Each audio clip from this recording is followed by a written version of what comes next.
Hello friends, this is Reshu. आपका मेरे channel learn with Reshu में स्वागत है।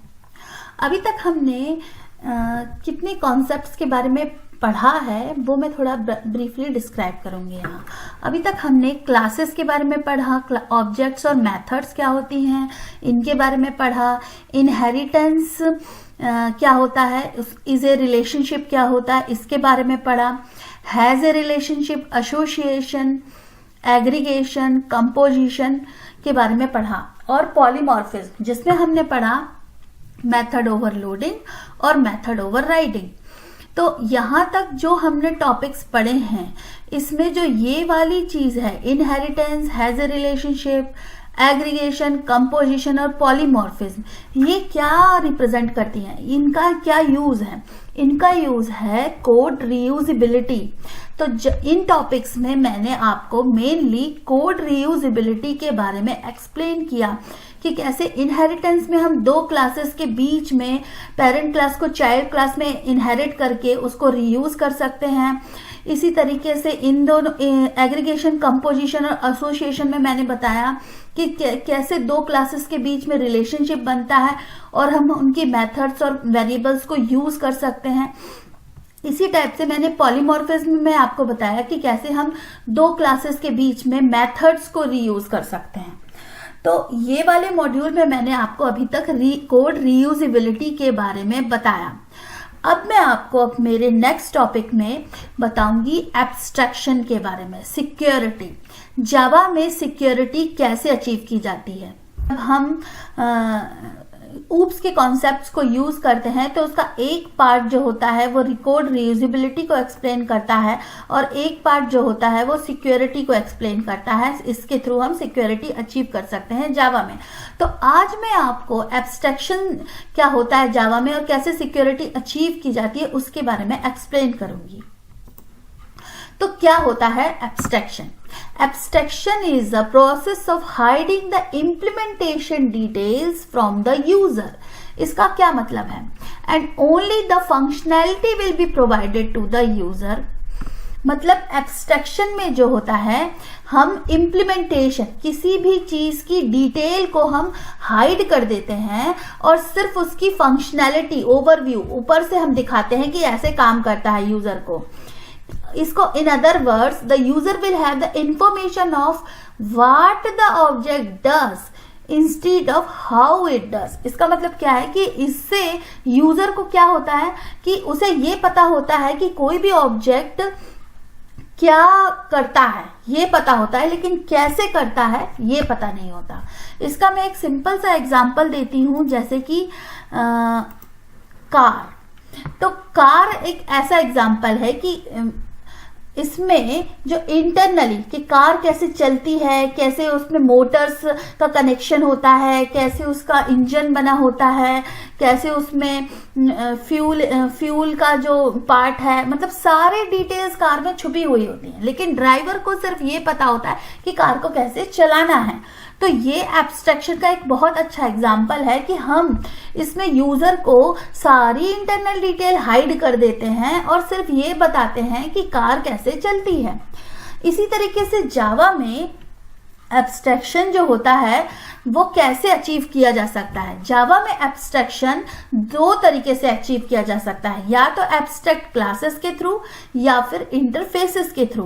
एब्स्ट्रैक्ट क्लासेस के थ्रू जो है हम सिक्योरिटी कैसे अचीव कर सकते हैं वो है 0 से 100%, मतलब 0% भी अचीव हो सकती है और उससे ज्यादा भी और 100% भी हो सकती है।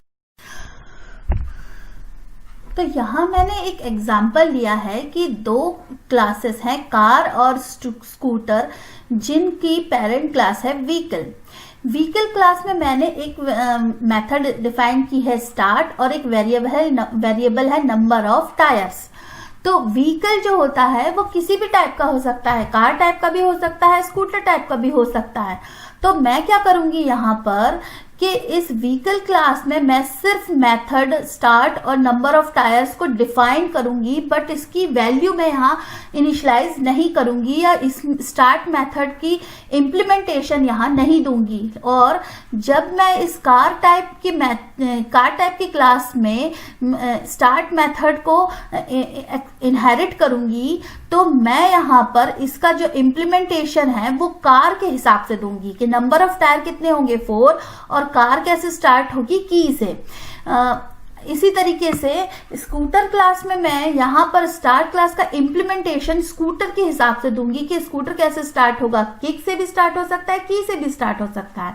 और नंबर ऑफ टायर स्कूटर में कितने होते हैं, 2 होते हैं। तो इसी तरीके से हम यहाँ पर एब्स्ट्रैक्शन में क्लासेस में जो एब्स्ट्रैक्ट क्लास होती है उसमें हम सिर्फ डिफाइन कर देते हैं मेथड्स और वेरिएबल्स को, और उसका जो इम्प्लीमेंटेशन होता है वो उसकी चाइल्ड क्लास में डिफाइन करते हैं अकॉर्डिंगली कि चाइल्ड क्लास कैसी है। तो इसी को कहते हैं कि हम हाइड कर देते हैं। इस क्लास में हमने एब्स्ट्रैक्ट क्लास में हमने हाइड कर दिया कि इन दो जो मेथड्स हैं और वेरिएबल्स हैं उनका इम्प्लीमेंटेशन क्या है। तो जब कोई यूजर इस व्हीकल क्लास को देखेगा तो उसे ये तो पता होगा कि इसमें स्टार्ट नाम का मेथड है और नंबर ऑफ टायर नाम की वेरिएबल है, बट उसे ये नहीं पता होगा कि ये व्हीकल जो है वो कार है या स्कूटर है, या फिर अगर ये कार या स्कूटर क्लासेस देखेगा तो उसे तब डिटेल में पता होगा कि इसका इम्प्लीमेंटेशन क्या है।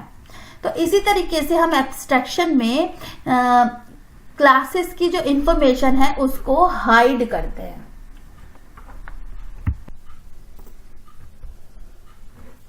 तो आइए अब मैं आपको बताती हूं कि एब्स्ट्रैक्ट क्लास बनाने के क्या नियम हैं और क्या इनके फीचर्स हैं।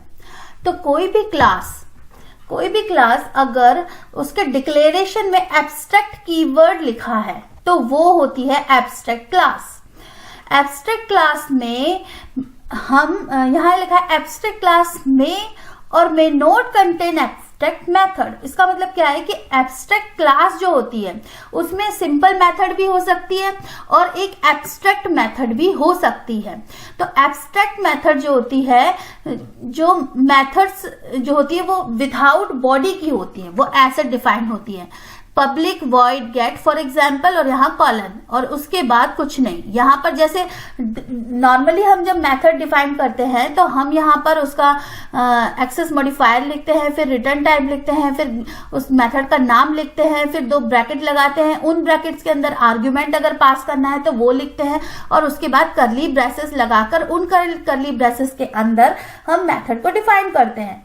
लेकिन जब हम एब्स्ट्रैक्ट मेथड यानी जो मेथड्स को डिफाइन करते हैं तो हम उनमें कर्ली ब्रेसेस लगाकर उनको डिफाइन नहीं करते, उनको इम्प्लीमेंट नहीं करते, हम सिर्फ यहाँ सेमीकोलन से उन्हें बंद कर देते हैं। तो ये हो गया कि इन्हें सिर्फ डिफाइन करते हैं, इनका इम्प्लीमेंटेशन हम नहीं लिखते, तो वो होती है एब्स्ट्रैक्ट मेथड्स।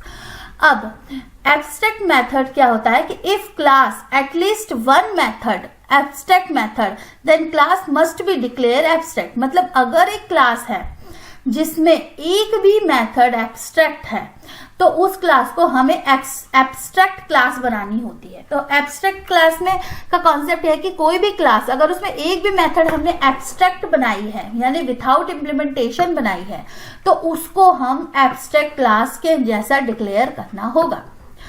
और फिर है कि if a class is declared abstract it can not be instantiated. इसका मतलब है कि अगर कोई क्लास एब्स्ट्रैक्ट क्लास है तो हम उसका ऑब्जेक्ट नहीं बना सकते, उसको इंस्टेंशिएट नहीं कर सकते, उसका ऑब्जेक्ट नहीं बना सकते। जैसे मैंने आपको बताया था अपने पुराने वीडियो में कि मैं न्यू कीवर्ड के थ्रू क्लास के ऑब्जेक्ट्स कैसे बनाते हैं। तो अगर वो क्लास एब्स्ट्रैक्ट है तो उसका हम ऑब्जेक्ट नहीं बना सकते। फिर to use an abstract class you have to inherit it from another class, provide implementation to the abstract method in it. मतलब किसी भी एब्स्ट्रैक्ट क्लास को यूज करने के लिए हमें इसे इनहेरिट करना होता है, और जब हम एब्स्ट्रैक्ट क्लास को इनहेरिट करते हैं तो हमें उसकी मेथड्स को इम्प्लीमेंटेशन जरूर देना होता है। जब भी हम, क्योंकि एब्स्ट्रैक्ट क्लास में मेथड्स जो होती हैं वो विदाउट इम्प्लीमेंटेशन होती है, तो जैसे ही हम उस क्लास, किसी एब्स्ट्रैक्ट क्लास को इनहेरिट करेंगे तो उसकी जो मेथड है उसे हमें फिर इम्प्लीमेंटेशन देना होता है। इट्स नेसेसरी, ये जरूरी है। उसी की तरह का से if you inherit an abstract class you have to provide implementation of a abstract method in it, यही होता है।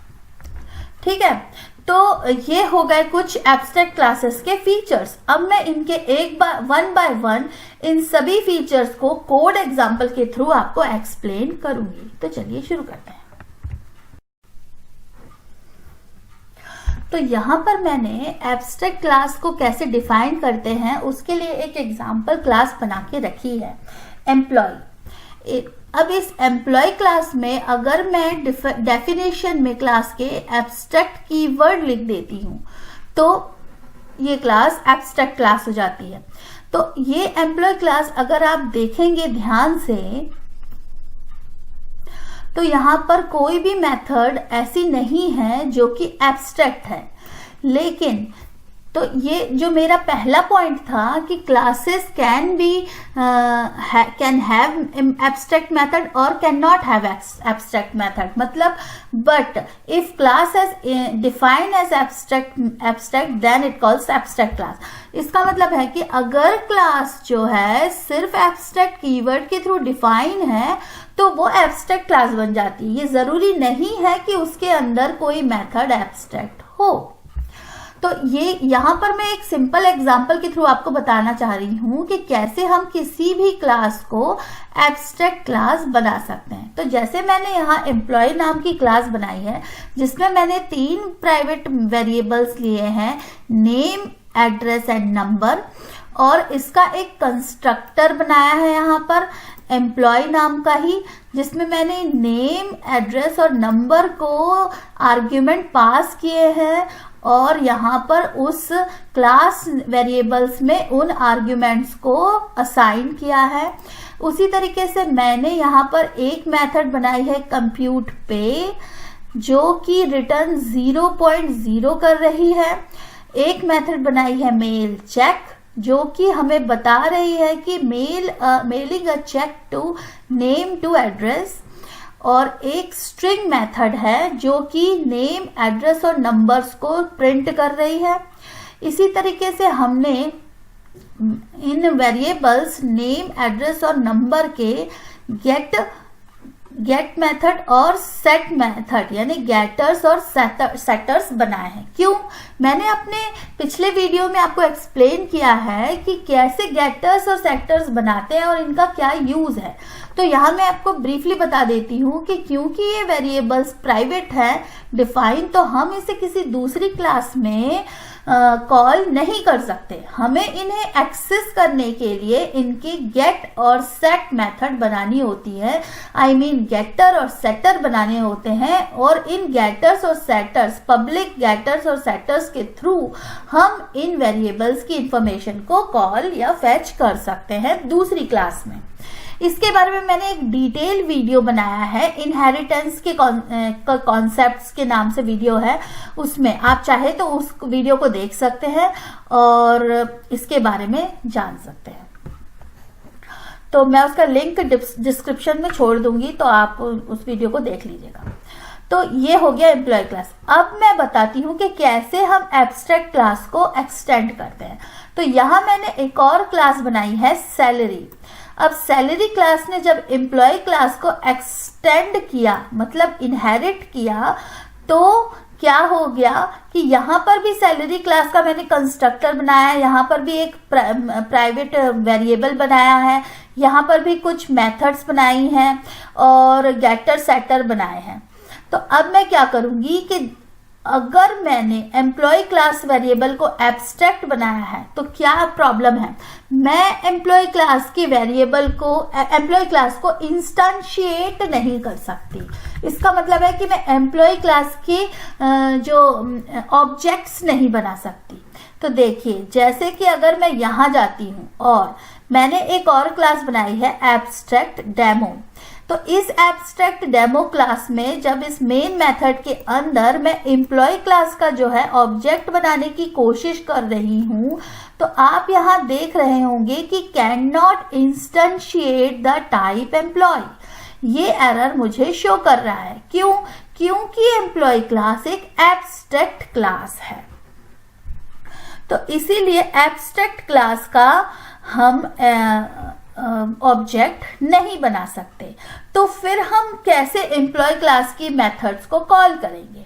तो एम्प्लॉय क्लास की मेथड्स को कॉल करने के लिए मैं सैलरी क्लास का ऑब्जेक्ट बनाऊंगी और उस ऑब्जेक्ट के थ्रू मैं एम्प्लॉय क्लास की मेथड्स को कॉल कर पाऊंगी, क्योंकि सैलरी क्लास ने एम्प्लॉय क्लास को एक्सटेंड किया है। तो कुछ इस तरीके से मैं ये करूंगी।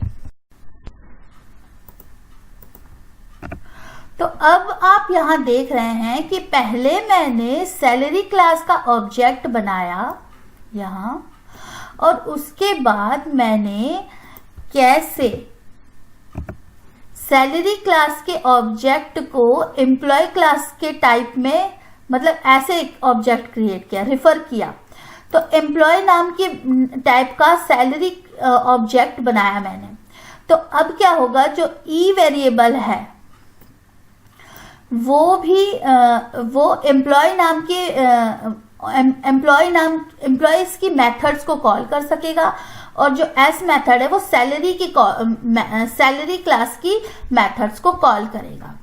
तो ये जो ऑब्जेक्ट बनाया मैंने, जिसका टाइप मैंने एम्प्लॉय रखा है, तो इस ऑब्जेक्ट में जो भी वैल्यू दी है मैंने, वो इस ई ऑब्जेक्ट को जब हमने क्रिएट किया, तो इस ई डॉट मेल चेक को जब हम देख रहे हैं, तो ये देखिए ये एम्प्लॉय क्लास के पास गया। इसी तरीके से जब मैं इस मेल चेक पे जाऊंगी तो ये सैलरी क्लास पे जाएगा। इसका मतलब क्या है कि जो एस ऑब्जेक्ट है, इससे जब मैंने मेल चेक मेथड को कॉल की तो ये सैलरी क्लास की मेथड को कॉल करेगा, क्योंकि मैंने न्यू के बाद ये सैलरी का ऑब्जेक्ट बनाया है। लेकिन ई डॉट मेल चेक जब जाएंगे तो एम्प्लॉय क्लास के मेथड को कॉल करेगा, क्योंकि यहाँ पर मैंने ई में सैलरी क्लास का ऑब्जेक्ट बनाया है, बट क्योंकि सैलरी क्लास ने एम्प्लॉय क्लास को एक्सटेंड किया है, इसीलिए एम्प्लॉय क्लास भी सैलरी क्लास में के थ्रू हम कॉल कर सकते हैं।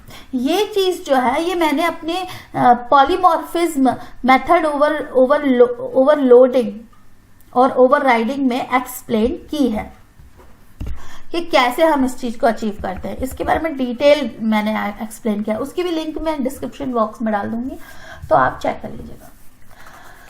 तो यहां पर मैं जब इसे रन करूंगी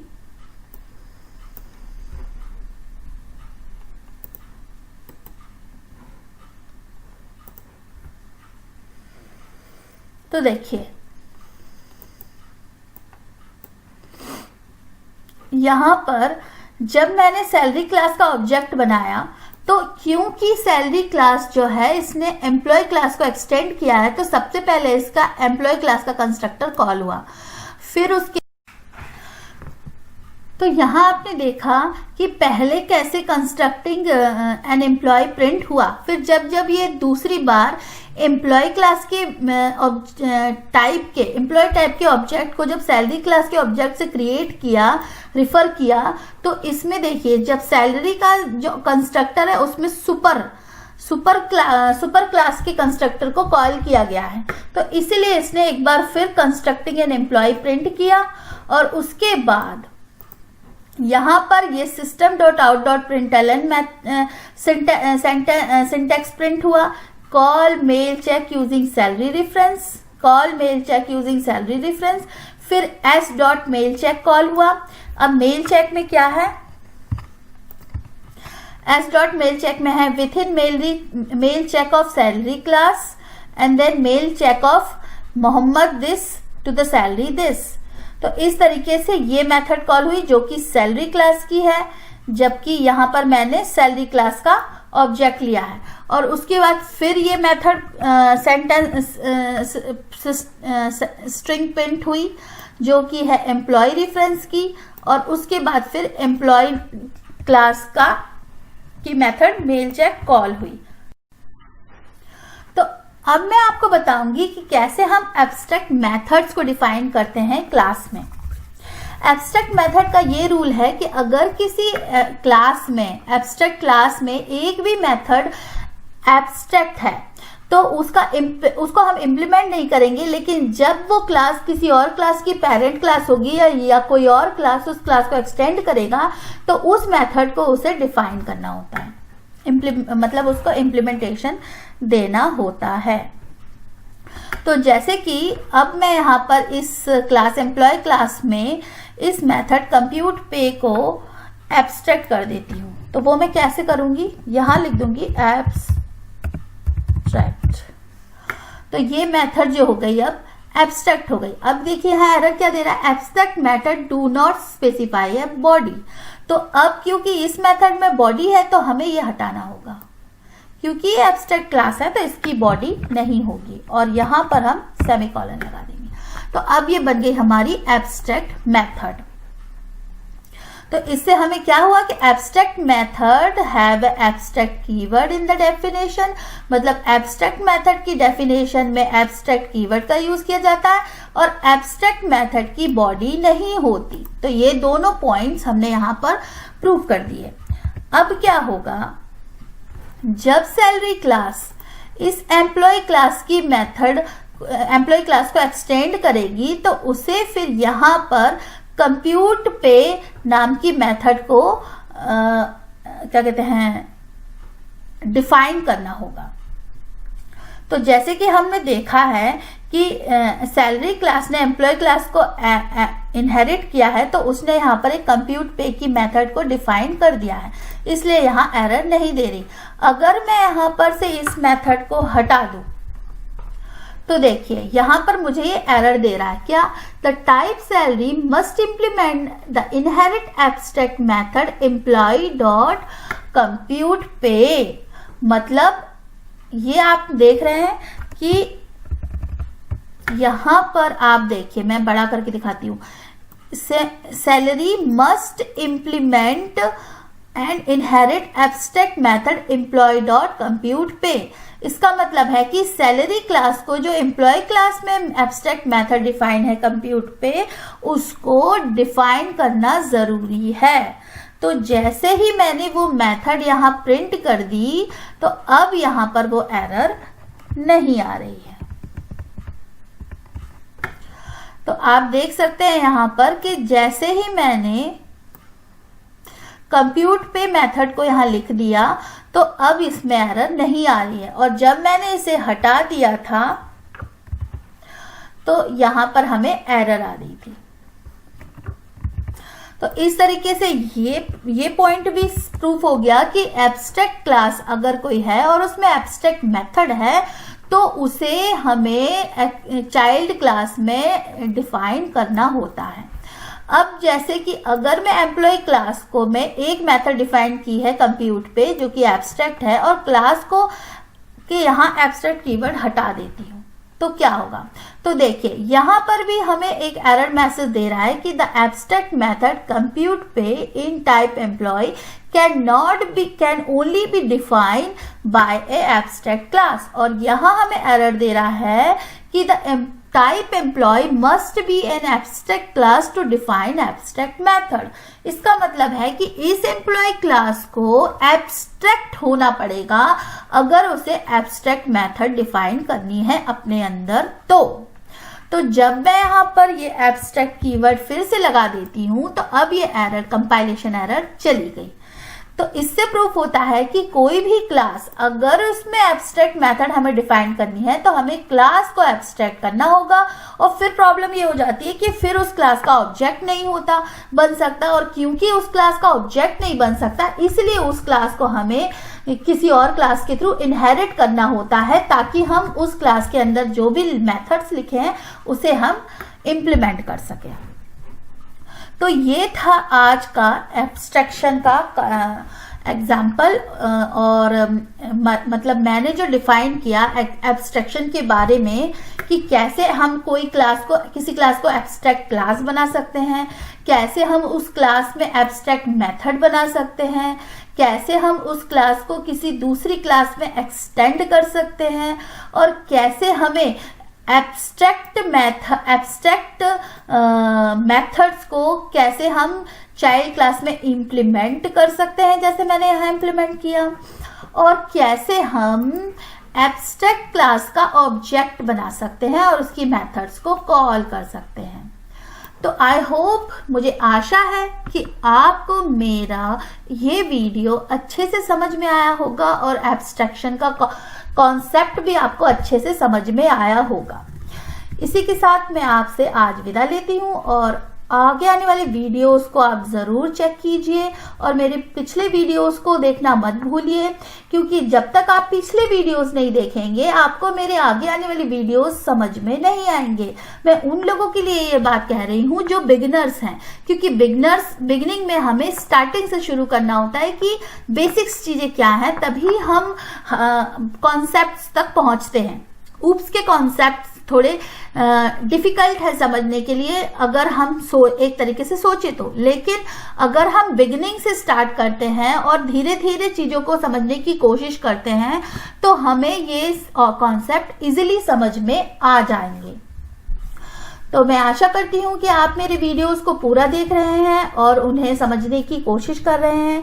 अगर आपके कोई सजेशंस हैं तो आप मुझे कमेंट बॉक्स में दे सकते हैं और मेरे चैनल को सब्सक्राइब कर सकते हैं। Thank you, bye bye.